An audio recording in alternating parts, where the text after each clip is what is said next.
plus zx plus. This is the question of class 10 SE.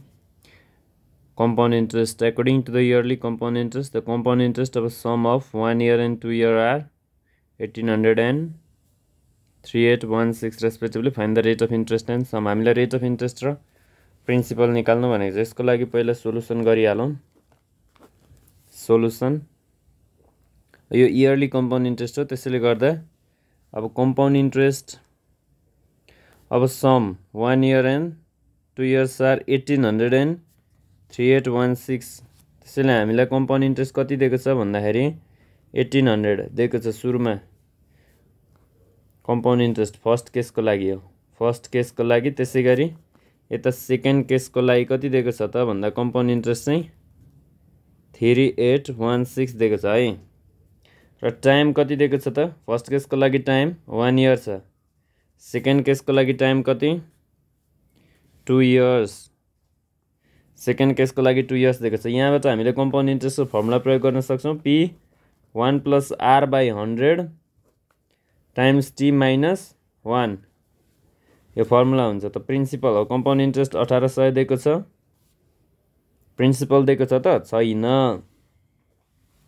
Principal दिएको छैन। 1 + R/100 टाइमको ठाउँमा 1 राख्न सक्छौँ -1।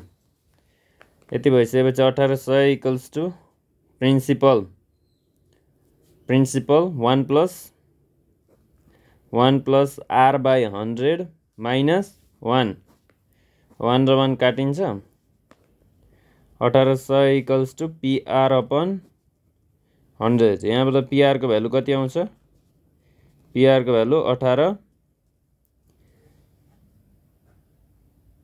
1,80,000 आउँछ है PR को भ्यालु चाहिँ। यसलाई फर्स्ट इक्वेसन मान्नु भने यताबाट सोल्भ गर्दै जाउँ। अब यहाँबाट चाहिँ हामीले सोल्भ गर्दाखेरि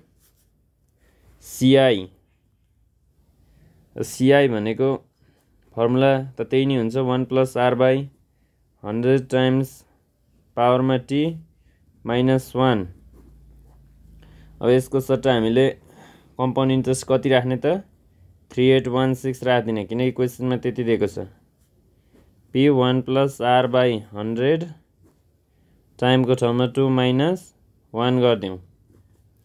त्यति गरिसकेपछि अब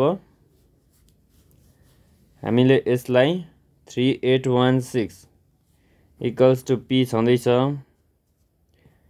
यो भनेको A² - B² को फर्मुला लगाउँदा 1 + R/100 + 1, यतातिर 1 + R/100 -1 हुने भयो। यो -1 र यो काटिन्छ। त्यो काटिसकेपछि 3816 = यो P ले मल्टिप्लाई हुनु पर्यो भित्र। यहाँ P त छँदैछ, अनि यता 2 + R/100, R/100 मात्रै बाँकी रह्यो।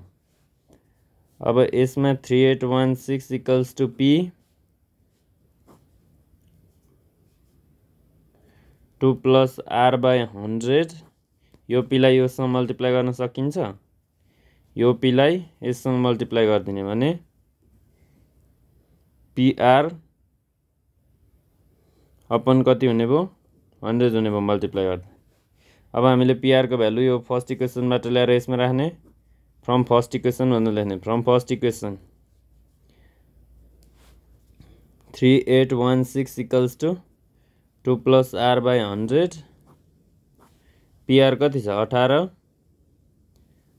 0/100। त एउटा दुईटा 0 काटिन्छ, 1800 आयो भने 3816 = 1800 × 2 भनेको 3600, 3600 + 18 100 R/100। त यो दुईटा 0 गयो, 18 R आयो।